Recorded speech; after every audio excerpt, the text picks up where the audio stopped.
नमस्कार विद्यार्थ्यांनो, screw thread cutting internal metric thread tool grinding या विषयावर आपले स्वागत आहे। या अभ्यासाच्या शेवटी तुम्ही हे जाणून घेऊ शकाल, अंतर्गत थ्रेड कापून टाका, अंतर्गत व्ही थ्रेडिंग टूल ग्राइंड करा, अँगल गेज टूल व प्रोटेक्टर सह कोन तपासा, मटेरियल्स आणि इक्विपमेंट, टॅपिंग टूल व टॅप फ्रेंच व टॅपिंग हँडल, कटिंग ऑइल व lubricant, drill bit, screw pitch gauge, process, कच्च्या मालाचा आकार तपासा,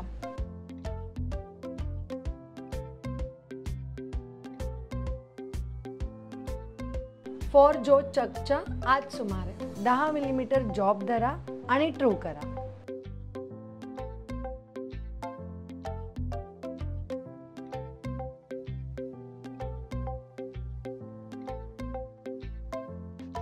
एंडला फेस करा,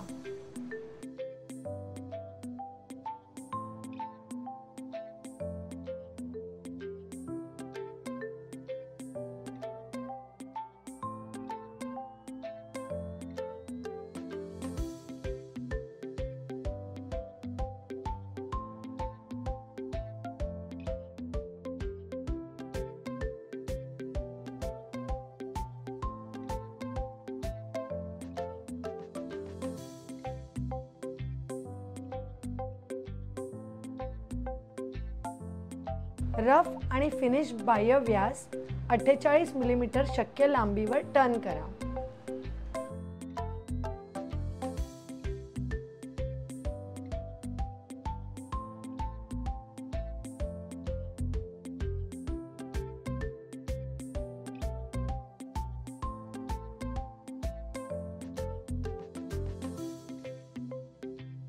बाहेरील एजला 2.45 डिग्री चेम्फर करा।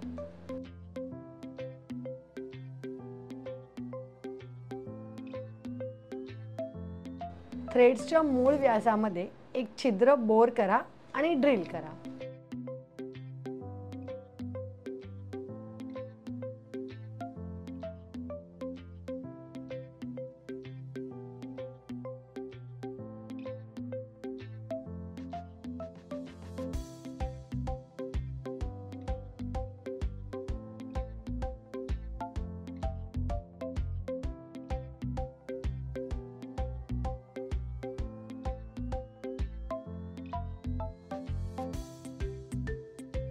पोस्टमध्ये अंतर्गत थ्रेडिंग टूलचे निराकरण करा आणि ते सेंटर गेजसह सेट करा।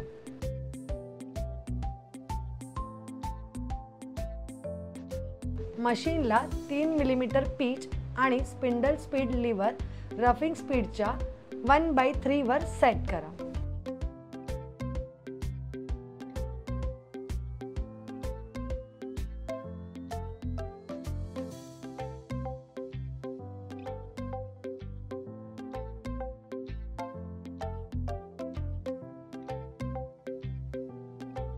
बोअरच्या पृष्ठभागावर टूल टिपला स्पर्श करा आणि क्रॉस फीड ग्रॅज्युएटेड कॉलर शून्यावर सेट करा। रफ आणि फिनिश M24.3 सलग कट देऊन पीच गेजने तपासून पीचची अचूकता सुनिश्चित करा। जॉब उलटपालट करा आणि व्यास 48 मिलीमीटर ठेवा आणि त्याचे रनआउट तपासा।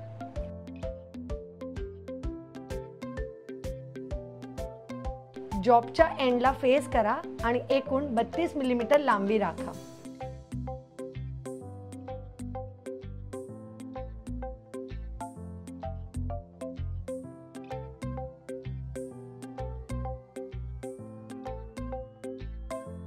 बाहेरील एजेसवर 1.45 डिग्री चेम्फर बनवा।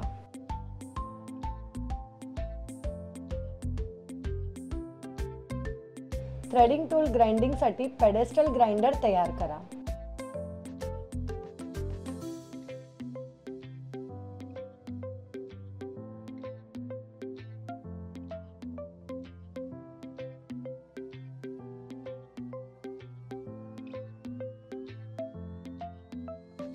फ्रंट क्लिअरन्स अँगल 8 डिग्री आणि दुय्यम क्लिअरन्स अँगल 20 डिग्री ग्राइंड करा।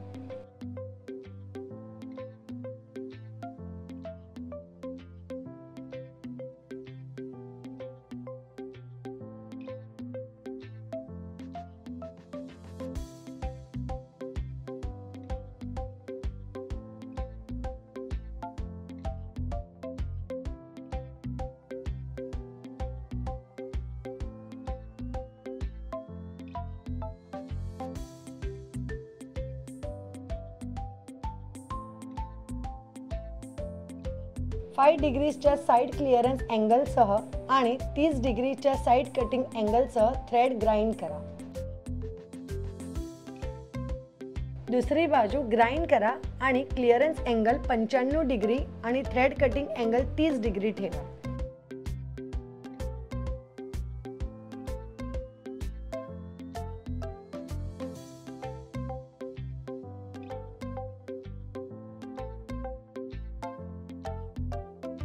वरच्या रेक अँगल 6 डिग्री आणि साइड रेक अँगल 4 डिग्रीवर ग्राइंड करा।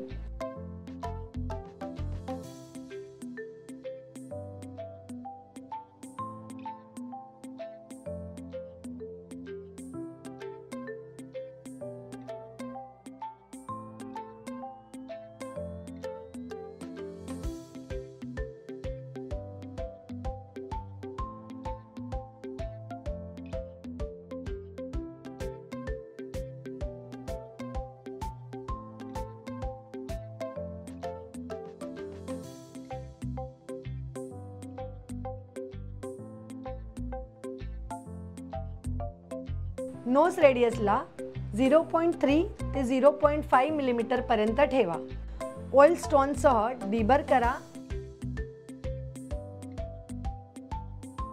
या व्हिडिओमध्ये आपण अंतर्गत थ्रेड कसे कापायचे, अंतर्गत व्ही थ्रेडिंग टूल कसे ग्राइंड करायचे आणि अँगल गेज टूल व प्रोटेक्टरने कोन कसे तपासायचे ते शिकलो।